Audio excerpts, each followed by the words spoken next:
Assalamualaikum warahmatullahi wabarakatuh. Alhamdulillah, alhamdulillahilladzi hadana lihada wa ma kunna linahtadiya laula an hadana Allah. Asyhadu an la ilaha illallah wahdahu la syarika lah wa asyhadu anna sayyidina Muhammadan abduhu wa rasuluh wa habibuhu wa khaliluh والداعي على الدين القويم. اللهم صل على سيدنا محمد وعلى آله وأصحابه ومن جاهد في سبيله. أما بعد. Para pemirsa muslim muslimat di mana saja berada yang dimuliakan Allah Subhanahu wa taala. Alhamdulillah, pada sore menjelang petang ini kita masih diberi kekuatan oleh Allah, diberi kenikmatan oleh Allah Subhanahu wa taala. Tentunya nikmat iman dan Islam. Mudah-mudahan dengan nikmat iman dan Islam ini kita senantiasa istiqamah dan berada dalam jalan yang diridhoi oleh Allah Subhanahu wa taala, istiqamah dalam menjalankan agama. Mudah-mudahan amal ibadah kita diterima oleh Allah Subhanahu wa taala. Amin ya rabbal alamin. Para pemirsa muslimat yang dirahmati Allah Subhanahu wa taala. Di dalam sholat tentunya ada sholat munfarid sendirian dan ada sholat berjamaah. Di dalam sholat berjamaah tentunya ada tuntunan, yaitu terutama tentunya ada seorang imam dan ada seorang makmum.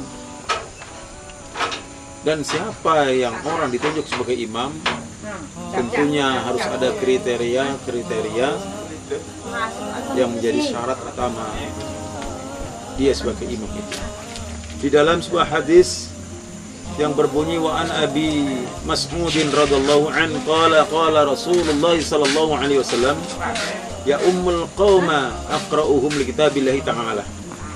Jadi yang pertama yaitu seorang imam mengimami suatu kaum itu dipilih dari orang yang paling banyak hafalannya, yaitu aqra'uhum li kitabillahi ta'ala, yang paling banyak hafalannya, yang paling bagus bacaannya, yang pertama. Kemudian yang kedua, fa in kanu fil qira'ati sawa'an, maka apabila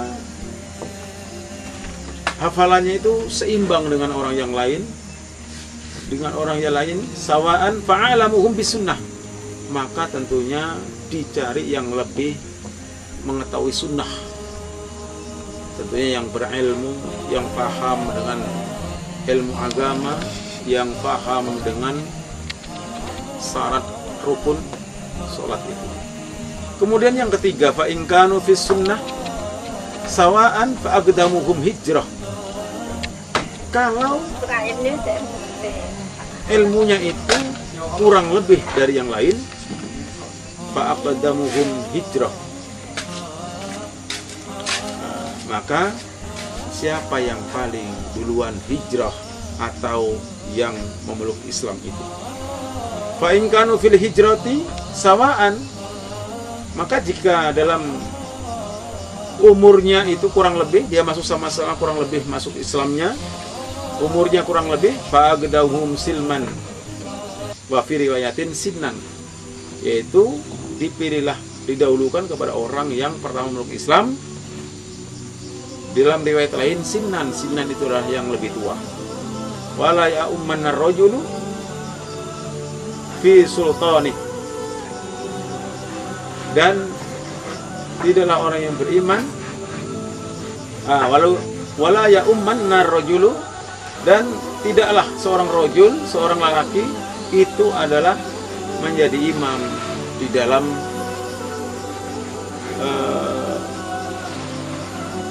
mengimami orang lain di daerah kekuasaan orang tersebut. Artinya fi sultani itu kekuasaan orang tersebut. Ya, wala ya umman ar-rajulu fi sultani. Sekali lagi saya ulangi, janganlah seseorang mengimami orang lain di daerah kekuasaan orang tersebut.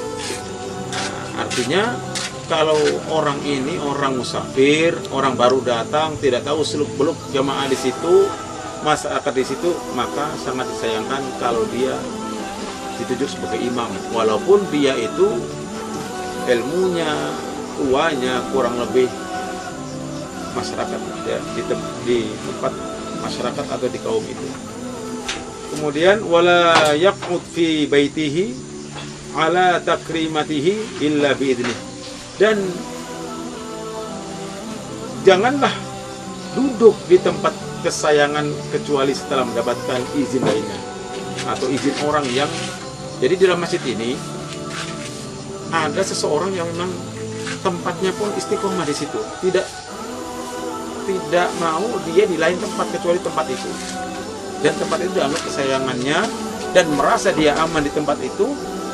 Kalau sudah ditempati orang seperti itu, kita yang baru datang atau yang baru mengetahui situasi di situ, janganlah, kecuali yang tidak tahu. Kalau sudah tahu tempat itu kepada si fulan misalkan, lah itu kita jangan menetapi tempat itu, kecuali beliau ini atau orang yang punya tempat itu kecuali mengizinkan untuk menduduki atau menempati tempat itu.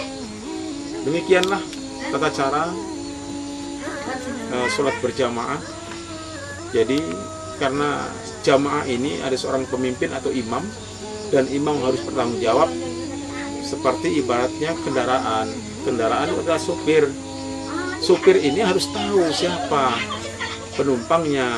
Tentunya ada anak-anak, ada ada remaja, ada dewasa, bahkan ada orang-orang tua. Nah, terus bagaimana kultur di masyarakat itu? Apakah jamaahnya ini jamaah